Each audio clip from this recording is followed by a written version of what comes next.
सभी विद्यार्थियों का SLB Hindi tricky YouTube channel पर हार्दिक स्वागत है।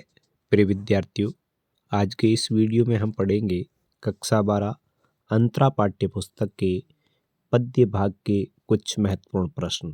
तो इस वीडियो में देखेंगे आप कि परीक्षा की दृष्टि से अति महत्वपूर्ण प्रश्न मैंने यहाँ पर कुछ नोट किए हैं और वो मैं आपको भी बताना चाहता हूँ। जिसमें पहला प्रश्न है कि कार्नेलिया का गीत और देवसेना का गीत ये प्रसाद जी के किस नाटक के अंग है? अच्छा प्रश्न है, परीक्षा में पूछा जा सकता है। तो कार्नेलिया यह है चंद्रगुप्त से, यानी कै के बाद च वर्ग आता है, तो कार्नेलिया चंद्रगुप्त से है और देवसेना है वो स्कंदगुप्त से है। फिर इसके बाद दूसरा प्रश्न है, बरसाती आंखों के बादल बनते जहाँ भरे करुणा जल, भारत की किस विशेषता को ये पंक्ति इंगित करती है? प्रश्न नंबर 3 है, दुख ही जीवन की कथा रही, क्या कहूँ आज जो नहीं कही, पंक्ति किस कवि की है और इसमें कवि की कौन सी व्यवस्था प्रकट हुई है?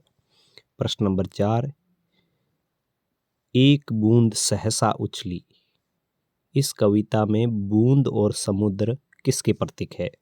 प्रश्न नंबर 5, यह दीप अकेला कविता का मूल संदेश क्या है? इसके बाद प्रश्न नंबर 6 है, अच्छा प्रश्न है कि काशी की प्राचीनता, भव्यता और आधुनिकता, इन सब का अद्भुत मिश्रण है बनारस कविता, कैसे? समझाइए। प्रश्न नंबर 7, केदारनाथ सिंह की बाल मनोविज्ञान को चरितार्थ करने वाली कविता कौन सी है? प्रश्न नंबर 8, आज़ादी के बाद के भारत के बारे में स्वतंत्रता सेनानियों की क्या कल्पना थी और वास्तव में बाद में क्या हुआ? एक कम कविता के आधार पर लिखिए। प्रश्न नंबर 9, सत्य की पहचान और पकड़ अत्यंत मुश्किल है, कैसे?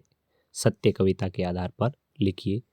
प्रश्न नंबर 10, कवि को कब लगता है कि उसके सामने एक ईमानदार आदमी, औरत या बच्चा खड़ा है?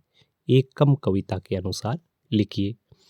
प्रश्न नंबर 11 है कि भरत ने राम के प्रति अपने प्रेम को किस प्रकार प्रकट किया?